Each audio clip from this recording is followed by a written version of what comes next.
Warning: the following video may contain harsh language, crude humor, and may offend unintentionally, and is an affiliate of Scythering Productions. The opinions and comments expressed do not reflect those of the Scythering team.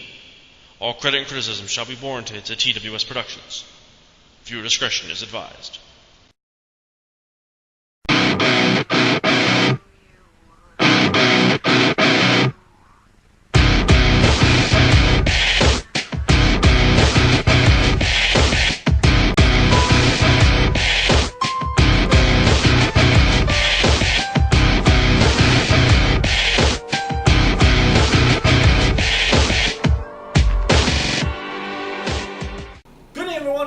To That Wrestling Show episode. This will be 7, actually, if I'm not mistaken.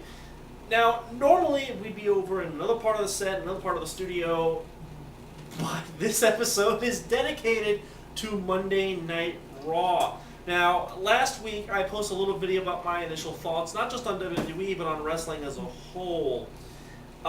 It's kind of weird that 6 days later, Raw comes on. I watch it because I'm going on a sabbatical real soon because I'm tired of the product. And we have a decent Raw. And a very good Raw. And at the very end of the show, we get a shoot from CM Punk where he essentially not only breaks the fourth wall, he makes a fifth one. He essentially talked out of character as CM Punk, but then in character as Phillip Brooks. Whoa! Okay, I'm going to let BM take over because it's been a while since he's been on this show.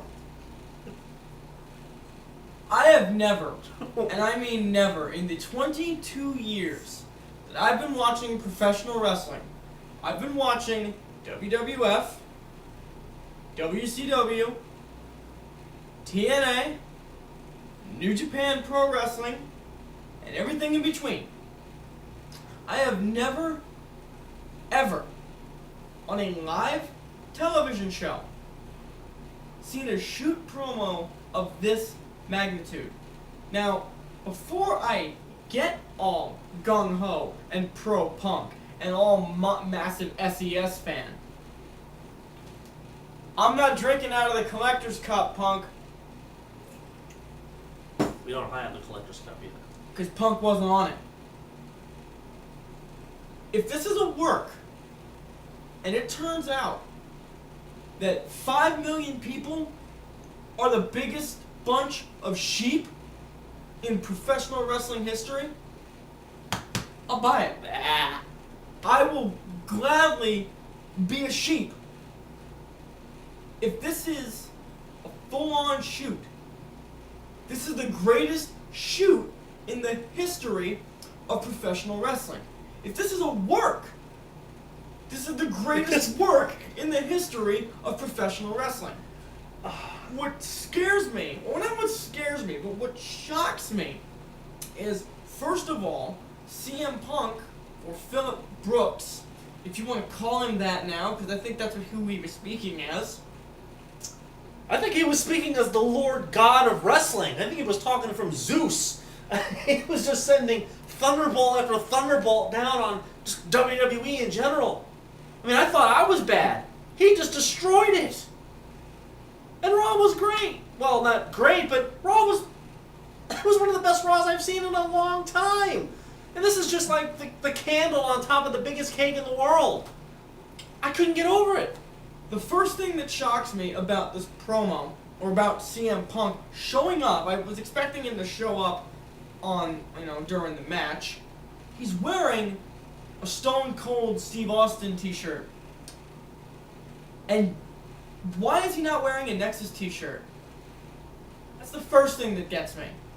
The second thing that gets me is he says that he likes John Cena. So immediately you know, okay, this is some kind of work. And then he drops the bomb. He drops the bomb that he says that John Cena is the biggest ass kisser to Vince McMahon since Hulk Hogan. But he's still not as big of an ass kisser as Dwayne. And that and the fact that Dwayne is on WrestleMania and he's not. He's not in the opening logo, and I checked it. He's not. He's not on the collector's cups, which I'm not drinking out of. He's never been on a collector's cup. Ever. Never been on a collector's cup. I believe he's been on 2 WWE magazine covers. And probably 2 pay-per-view posters.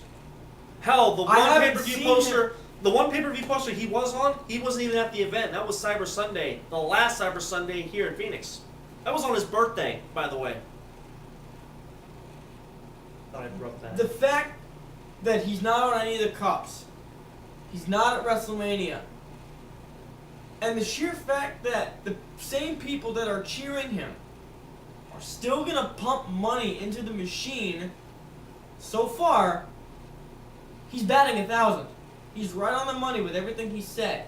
And then he drops the biggest bombshell I have ever heard in professional wrestling. He Now, said I that he's thought we were bad. I mean, if you saw the blacklist, we were bad. This is something that we would never do on live TV. he says, oh yeah, I'm going to take the WWE title and maybe I'll defend it in New Japan Pro Wrestling. I've been watching WWF for 22 years. I've never heard NJPW's name uttered on WWF television.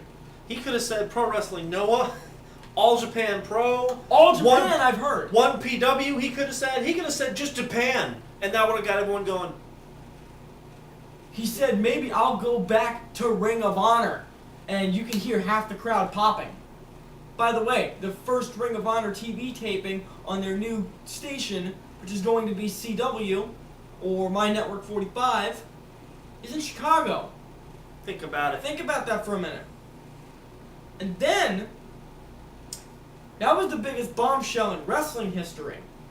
Now, he crosses a line here that you can't cross in America, because he states that Vince McMahon is a millionaire who should be a billionaire, but he doesn't.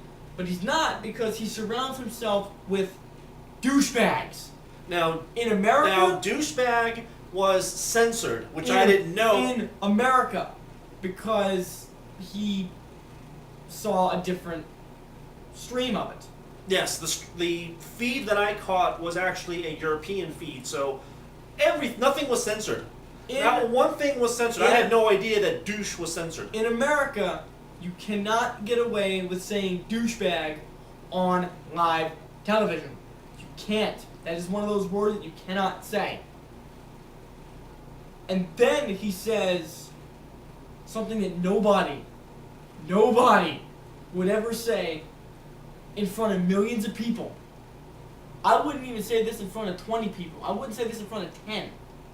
I've made a couple of heartless jokes on Facebook in front of hundreds of people. But I wouldn't have the balls to say this in front of 10. He said this in front of 5-6 million people. Plus, He stated, and I quote, "It's a real shame that I like to think that this company is going to be better when Vince McMahon is dead. But it's not, because it's going to be taken over by his moronic, idiotic daughter and his doofus son-in-law and the rest of that stupid family." And then he goes on to say something. He says, "Let me tell you a personal story about Vince McMahon." And then he says this whole bully campaign, he gets cut. He gets completely cut. And what's different about this cut is there was no, to my knowledge, there was no ticker bar at the bottom left that said this is, WWE programming, 2000, whatever. It was none of that. they just cut him off. They just went straight to black. They cut the mic, and they cut the camera mics. There's microphones on the cameras, so you can pick up what the wrestlers are saying sometimes when they're yelling to the crowd or they're yelling at the camera. They cut every single microphone off. Hell, the thing we're recording on now has a little microphone. They cut that off. They cut every single microphone off. Now, there's part of me that's saying this is kind of a work.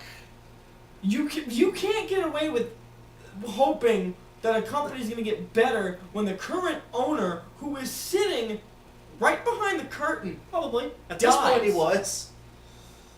I mean, now, why didn't they... He mentioned wrestler. You can't say that word anymore in WWE because they're sports entertainers or they're superstars.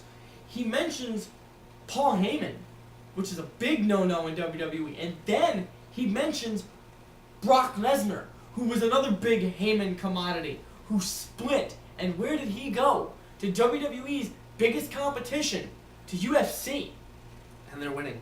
And yeah, and Now, this isn't going to make me a UFC fan. no, but no, not at all. But the fact that he brought that up, he brought up Brock fucking Lesnar. I'm sure Paul Heyman has probably blown a load in his pants because of how finally someone has come right out and said everything that needs to be said about WWE. And what's sad is that this was a great Monday Night Raw. It seemed like, hey, they're finally doing something right. And then Punk just blows this from out of nowhere. Now, as an SES fan, as a Punk fan, as you can tell, I've never been so supportive of one athlete in my entire life. I'm at that point, and SmackDown is tomorrow. It's Monday night, 9:40 Mountain Standard Time. I'm at that point. SmackDown is less than 24 hours away where I don't want to go to SmackDown. I don't want to put any more money into WWE's pocket because there's a big rumor going around that CM Punk got suspended for this. Now, if he did, it makes perfect sense because of what he fucking said. Yeah. But If there were no repercussions, then that would make you think a little bit. Then it would make you think that it's a complete work. But then if he does get suspended, it would make legitimate sense because you would think he would be You suspended think he'd be or fired? Well, he's definitely getting fined for what he said. It's not even a question. You would think right now on WWE.com's website, and you can go there right now. Like I said, 9:40 Mountain Standard Time. Raw is over.